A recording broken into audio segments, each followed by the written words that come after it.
하나님께서 오늘 우리에게 주시는 말씀은 욥기 8장 1절에서부터 10절까지 말씀입니다. 욥기 8장 1절에서부터 10절까지 말씀. 하나님의 말씀을 받들어 봉독할 때에 살아계신 하나님의 음성을 들으시기 바랍니다. 수아 사람 빌닷이 대답하여 이르되 내가 어느 때까지 이런 말을 하겠으며 어느 때까지 내 입의 말이 거센 바람과 같겠는가. 하나님이 어찌 정의를 굽게 하시겠으며 전능하신 이가 어찌 공의를 굽게 하시겠는가. 내 자녀들이 주께 죄를 지었으므로 주께서 그들을 그 죄에 버려두셨나니 내가 만일 하나님을 찾으며 전능하신 이에게 간구하고 또 청결하고 정직하면 반드시 너를 돌보시고 내 의로운 처소를 평안하게 하실 것이라. 내 시작은 미약하였으나 내 나중은 심히 창대하리라. 청하건대 너는 옛 시대 사람에게 물으며 조상들이 터득한 일을 배울지어다. 우리는 어제부터 있었을 뿐이라 우리는 아는 것이 없으며 세상에 있는 날이 그림자와 같으니라. 그들이 내게 가르쳐 이르지 아니하겠느냐. 그 마음에서 나오는 말을 하지 아니하겠느냐. 제가 어느 분이 저에게 보낸 글 때문에 너무 아파서 운 적이 있습니다. 그 편지의 한 구절이 이랬습니다. 하나님 혹시 저를 미워하세요? 라고 하는 대목이었습니다. 제가 오랫동안 던졌던 질문이었습니다. 저는 하나님을 사랑하는데 하나님이 마치 나를 사랑하지 않는 것처럼 느껴질 때가 분명히 있었습니다. 그 글귀를 보는 순간 옛날 오랫동안 아파했던 기억이 제가 떠올랐습니다. 욥은 하나님을 사랑했습니다. 사탄이 자신의 모든 재산을 다 가지고 가도 하나님 사랑했습니다. 심지어 자식을 10명 다 데리고 가도 자신의 몸이 엉망으로 망가졌어도 그는 하나님 사랑하는 것을 포기하지 않았었습니다. 그런데 친구들이 와서 그에게 이렇게 이야기를 합니다. 네가 그렇게 된 것은 하나님이 너를 미워하기 때문이다. 네가 죄를 지었기 때문이다. 네가 지금 죄를 지었기 때문에 하나님이 너를 벌하는 것이다. 전혀 흔들리지 않았던 그 욥이 그 친구들의 말 때문에 흔들리기 시작합니다. 그리고 어제 본문 욥기 7장 20절에 이렇게 고백을 합니다. 사람을 감찰하시는 이여 내가 범죄하였던들 주께 무슨 해가 되오리이까. 어찌하여 나를 당신의 관역으로 삼으셔서 내게 무거운 짐이 되게 하셨나이까. 어찌하여 나를 당신의 관역으로 삼으셨습니까? 바꿔 말하면 하나님 왜 나를 선택하셨습니까? 왜 나를 미워하십니까? 왜 하필 접니까? 여러분, 이런 고백을 하도록 드디어 하나님을 향해 원망하도록 만든 것은 사단이 아니었습니다. 욥이 이렇게 하나님 앞에 원망하는 고백을 하도록 만든 것은 바로 사람이었습니다. 세상에서 제일 무서운 것이 바로 사람입니다. 우리로 교회에 정말로 가기 싫게 만드는 것도 사람입니다. 나로 절망하게 만드는 것도 사람입니다. 나로 하나님으로부터 멀어지게 만드는 것도 사람입니다. 반대로 하나님을 만나게 하는 것도 사람입니다. 교회를 사랑하도록 만드는 것도 사람입니다. 하나님께 더 가까이 가도록 만드는 것도 사람입니다. 사람을 세우는 우리 모두가 되기를 기도드립니다. 욥이 고통받는 것이 죄 때문이 아니다라고 고백하면서 도리어 하나님 앞에 하나님 왜 하필 나입니까? 하나님 왜 그 많고 많은 사람 중에 내가 타깃이 되었습니까? 라고 고백할 때에 두 번째 친구 빌닷이 다음과 같이 이야기를 하기 시작합니다.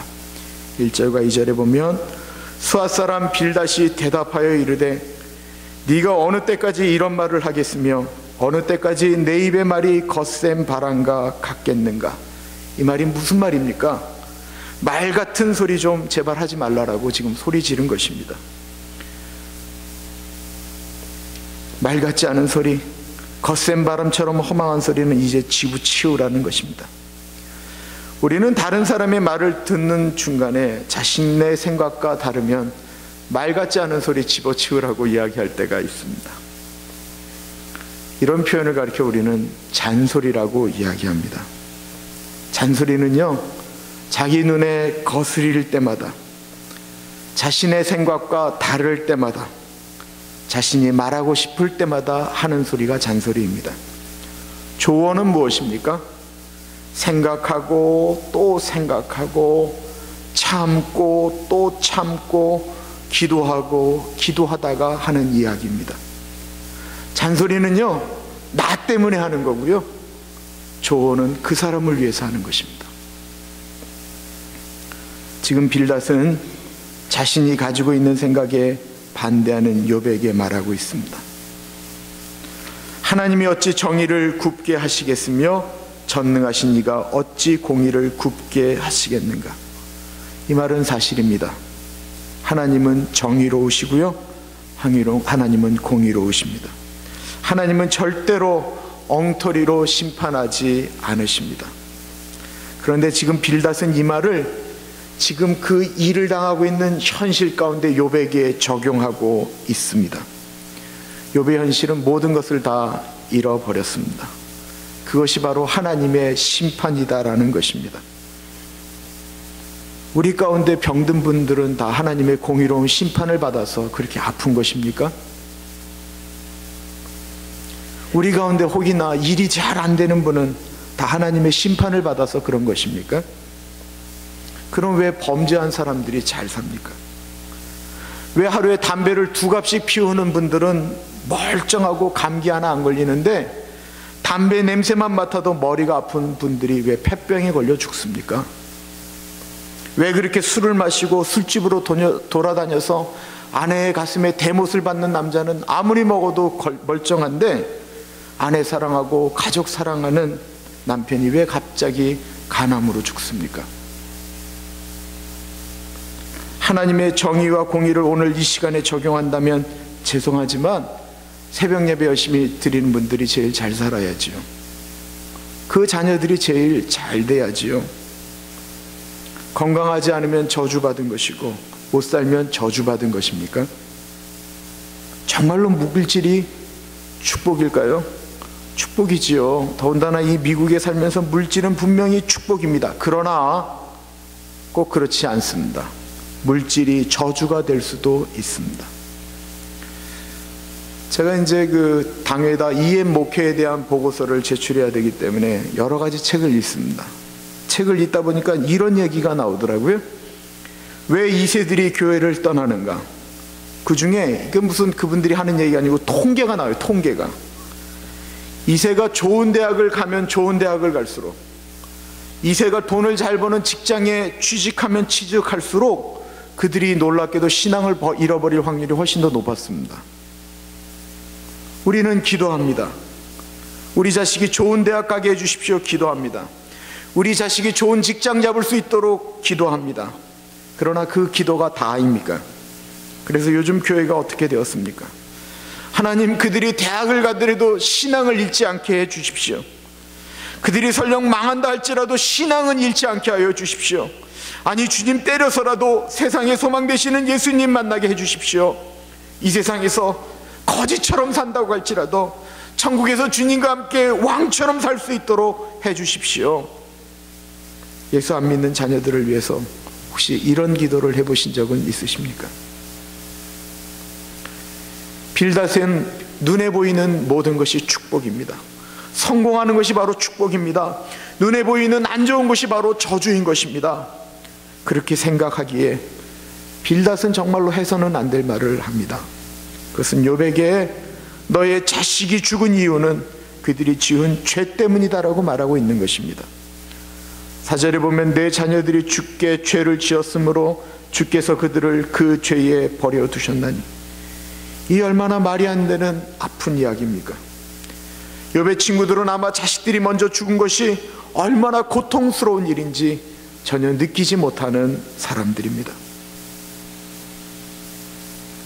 먼저 자식을 보낸 분들에게 우리가 가장 쉽게 하는 실수가 무엇입니까? 슬퍼하지 마십시오. 지금 하나님 품에 안겨 있을 것입니다.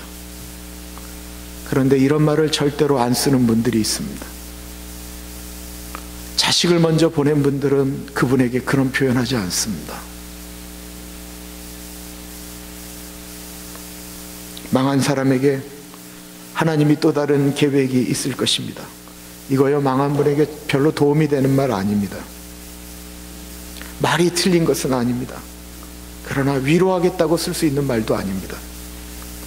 욥의 친구들이 제일 잘한 것이 있다고 한다면 처음에 욥을 만난 다음에 일주일 동안 같이 금식하고 같이 울어주고 침묵했을 때였습니다. 정말 고통하는 분에게 제가 배운 신학이 별로 도움이 되지 않습니다. 우리가 배운 지식도 별로 도움이 되지 않습니다. 어쩌면 도리어 공허할지 모릅니다. 저는 누군가 하나님, 제가 지금 이렇게 고통당하고 있는데 어디 계세요? 라고 이야기하는 분의 마음을 다 헤아릴 자신이 없습니다. 하나님, 혹시 저를 미워하세요? 라고 이야기하는 분에게 어찌 그렇게 하나님에게 경솔하게 이야기할 수 있느냐라고 말할 수 없습니다. 하나님, 그만큼 많은 사람 중에 왜 하필 접니까? 라고 말하는 분에게 죄송하지만 신학적으로 고난의 의미를 말해줄 수는 있을 것 같은데 말한다고 해서 제가 그 지경까지 가보지 못했는데 어찌 그 마음을 알고 이야기한다고 하겠습니까? 하물며 자식을 10명 잃어버린 욥에게 어떻게 그런 이야기를 할 수가 있겠습니까? 빌닷의 말은 틀렸을 뿐만 아니라 아무리 옳아도 해서는 안 될 말을 하고 있는 것입니다. 빌닷의 신앙은 공의의 하나님, 정의로운 하나님이 현재만을 위해서 움직인다고 생각하고 있습니다. 그래서 지금부터 나오는 말씀이 아주 유명한 말씀입니다. 5절부터 7절인데요. 네가 만일 하나님을 찾으며 전능하신 이에게 간구하고 또 청결하고 정직하면 반드시 너를 돌보시고 내 의로운 처소를 평안하게 하실 것이라. 내 나중은 미약하였으나 내 나중은 심히 창대하리라. 우리가 잘 아는 말씀이 바로 7절 말씀입니다. 내 시작은 미약하였으나 내 나중은 심히 창대하리라. 우리뿐만 아니라 교회를 안 다니는 분들도 모두 다 잘 아는 이야기이고 식당에 제일 많이 걸려있는 성경 구절입니다. 제가 이 말씀 가지고 설교도 참 많이 했습니다. 전에도 말씀드렸던 것처럼 이 말씀은 조건절입니다. 네 나중에 정말로 심히 창대하려면 5절부터 있는 말씀이 조건적으로 이루어져야 한다라는 것입니다. 네가 만일이라고 시작하고 있습니다. 네가 만일 창대하려면 먼저 하나님을 찾으라고 말씀하고 있습니다. 하나님을 찾지도 않으면서 예수 믿는 사람이 나중에 창대하겠다는 것, 잘못된 생각입니다. 왜 식당을 개업하고 이 욥기 말씀을 걸어 놓았는데 거기에 먼지가 뽀얗게 앉을 정도로 나중도 왜 미약할까요? 하나님을 찾지 않기 때문입니다. 전능하신 이에게 간구하라고 말씀하고 있습니다. 하나님께 기도하라는 것입니다. 그리고 청결하고 정직하면 반드시 너를 돌아보실 것이다 라고 말씀하고 있습니다. 이 말씀 다 맞는 말씀입니다. 하나도 틀린 말이 없습니다. 정말로 창대하고 싶다면 하나님을 찾고 하나님께 기도하고 청결하고 정직해야 합니다. 그런데 여기에 한 문제가 있습니다. 지금 욥이 원하는 것은 창대케 되는 것이 아니었습니다. 욥기를 가만히 읽어보시면 잘 먹고 잘 살기를 위해서 하나님을 믿는 사람들은 모두 욥의 친구들이었습니다. 이들은 끊임없이 이렇게 하면 하나님께서 복을 주신다라고 욥에게 이야기하고 있습니다. 근데 욥은 그런 신앙이 아니었습니다. 욥이 끊임없이 찾고 찾았던, 하나님 앞에 질문 드렸던 것은 복이 아니었습니다. 욥은 한 번도 하나님께 복 달라고 부탁하지 않습니다. 욥이 구했던 것은 하나님이었습니다. 욥이 구했던 것은 하나님의 뜻이었습니다. 욥기에 자주 등장하는 단어가 있습니다. 바로 어찌하여라는 단어입니다. 아주 쉬운 단어로 바꾸면 왜라는 뜻입니다. Why? 하나님 왜 하필 납니까? 그 뜻을 알고 싶어 했습니다. 하나님 그 많고 많은 사람 중에 왜 저를 미워하십니까? 정말로 욥이 알고 싶어 했습니다. 누구보다 하나님을 사랑했기 때문에 더 알고 싶어 했습니다. 이 고백 누가 할 수 있는 고백입니까? 정말로 하나님을 사랑하기 때문에 고백할 수 있는 것입니다. 하나님이 나를 사랑하실 것이다 라고 생각하는 사람만이 할 수 있는 투정입니다. 정말로 하나님의 공의를 믿기 때문에, 정말로 하나님은 의로운 분이라고 믿기 때문에 이렇게 고백하는 것입니다. 예수님이 십자가에서 동일하게 고백하셨습니다. 나의 하나님, 나의 하나님, 어찌하여 나를 버리십니까? 나의 하나님, 나의 하나님, 왜 나를 버리십니까? 하나님이 당신을 사랑하는 줄 아는 거로 예수님은 더 고통스러웠습니다. 하나님이 나를 사랑하는 줄 아는 거로 더 고통하는 것입니다.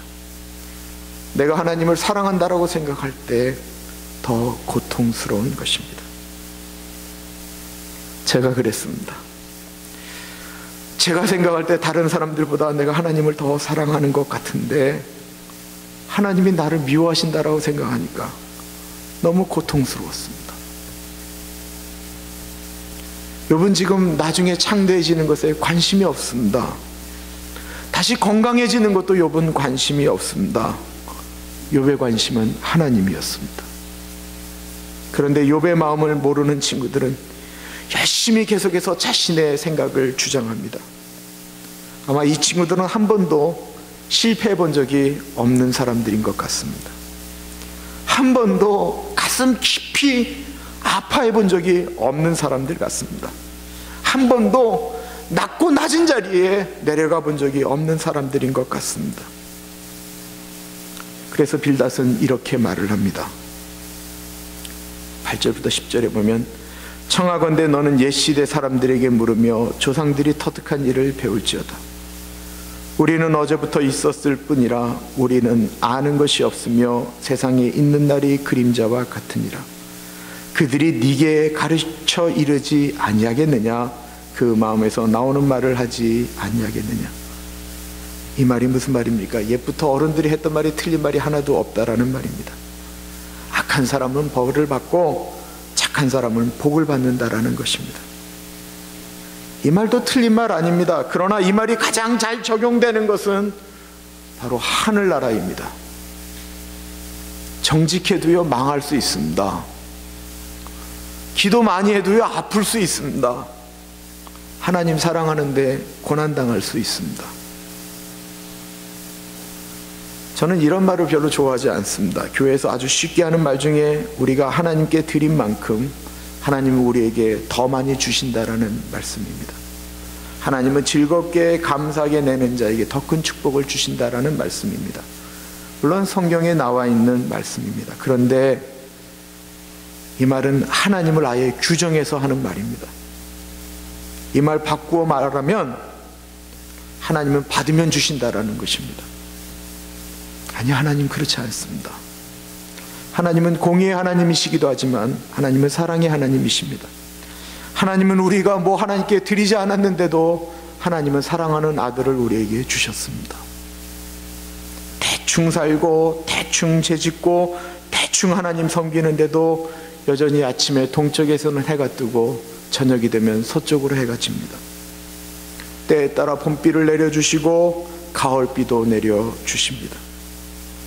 하나님이 정말로 우리가 죄를 행하는 대로 법을 하셨다면 우리 중에 지금 이 자리에 앉아서 예배 드릴 사람 어디 있습니까? 하나님은 오래 참으시면서 여전히 우리를 사랑하고 계십니다. 우리는 언제 은혜를 경험합니까? 기도하는 대로 다 되어지니까 은혜를 경험하셨습니까? 돈도 잘 벌고 내 자식들 잘 되고 해서 은혜를 경험하셨습니까? 물론 기도가 응답되기 때문에 은혜를 경험하기도 합니다.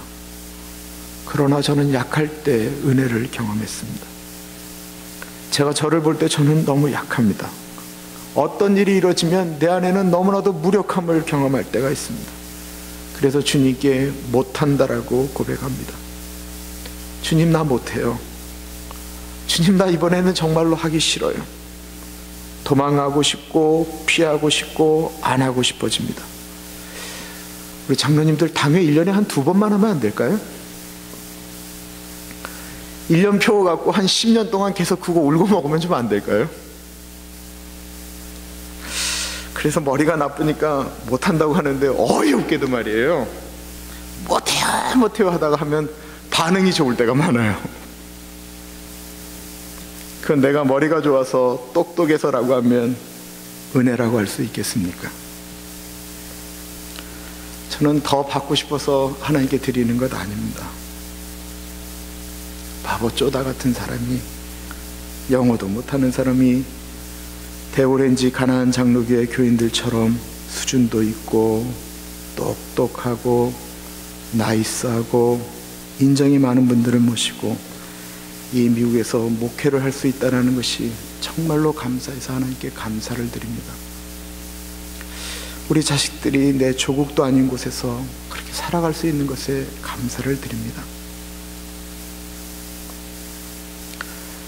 신앙생활 좀 했다고, 성경 좀 읽었다고, 기도 좀 한다고 함부로 다른 사람들에게 이야기하면요, 고통받습니다.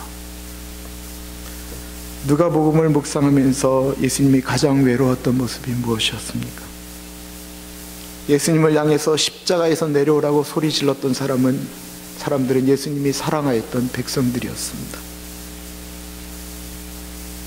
예수님을 버리고 도망간 제자들은 예수님이 사랑하였던 제자들이었습니다. 나의 하나님 어찌하여 나를 버리셨습니까? 외쳤던 그 대상은 예수님이 그렇게도 사랑했던 하나님 아버지였습니다. 사랑했기 때문에 예수님은 더 외로웠습니다. 그래서 예수님은 사람의 외로움을 아십니다. 사람의 고독을 아시고요, 사람의 고통을 아십니다. 그래서 예수님은 사람들처럼 우리들의 고통에 함부로 말하며 다가오시지 않으십니다. 예수님은 내가 너의 고통에 같이 한다고 고백하십니다.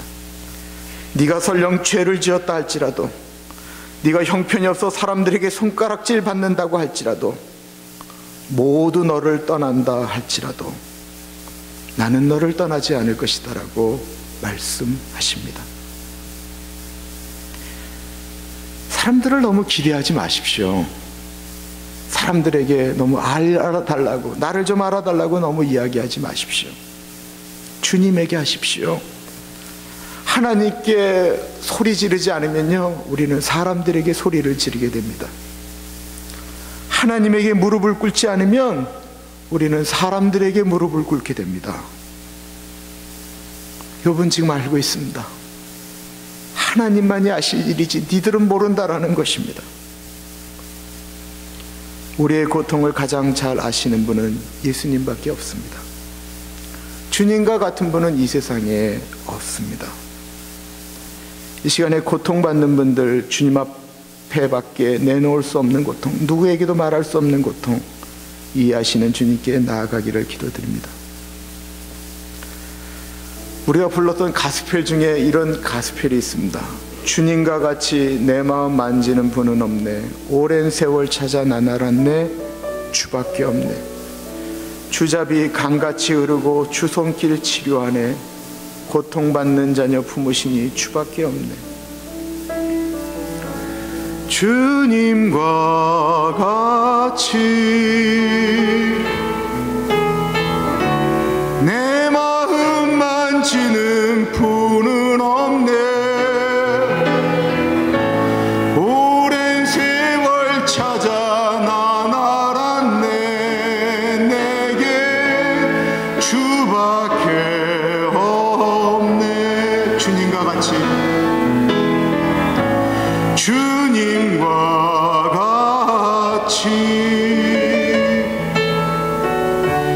내 마음 만지는 분은 없네. 오랜 세월 찾아 난 알았네. 내겐 주밖에 없네. 주잡이 강같이 흐르고 주 손길 치료하네.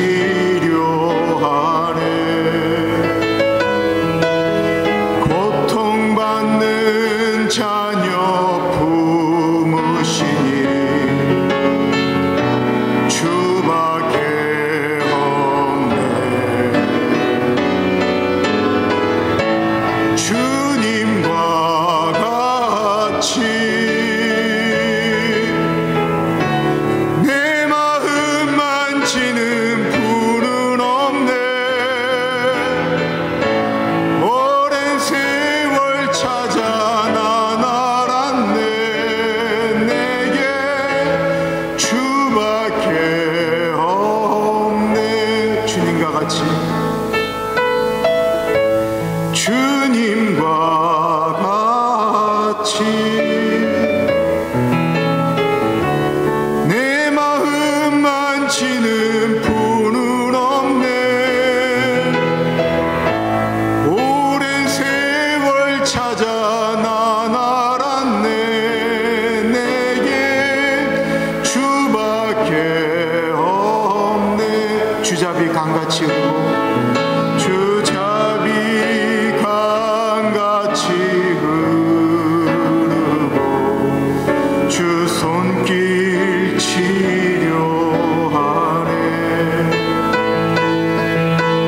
고통받는 자녀 품으시니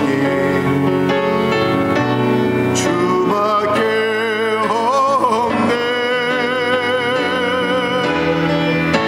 주님과 같이 내 마음 만지는 분은 없네. 오랜 세월 찾아 난 알았네.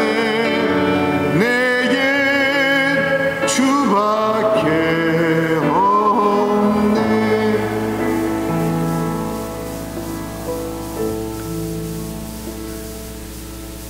사랑하는 여러분, 사람의 위로가 사람의 아픔을 건들 때가 있습니다. 내가 기도했더니만 이런 것 같다라고 이야기하는 것이 사람에게 고통을 줄 때가 있습니다.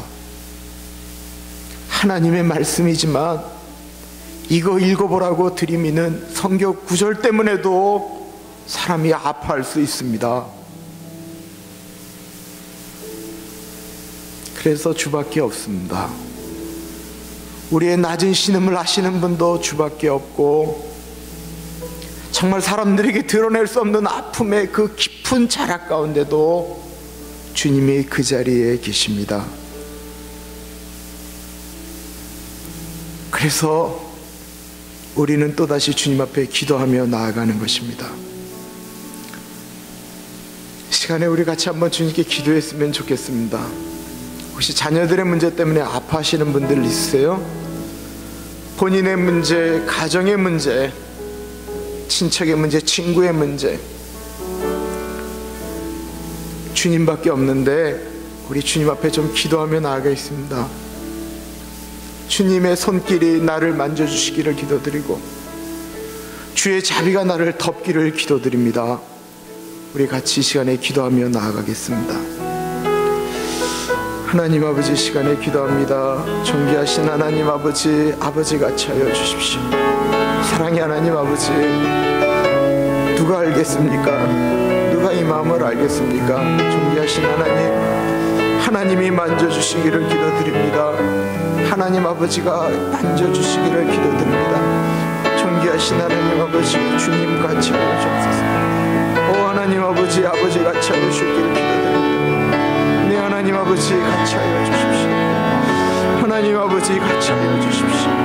하나님 아버지 이 고통을 누가 알겠습니까? 이 마음을 누가 알겠습니까? 주님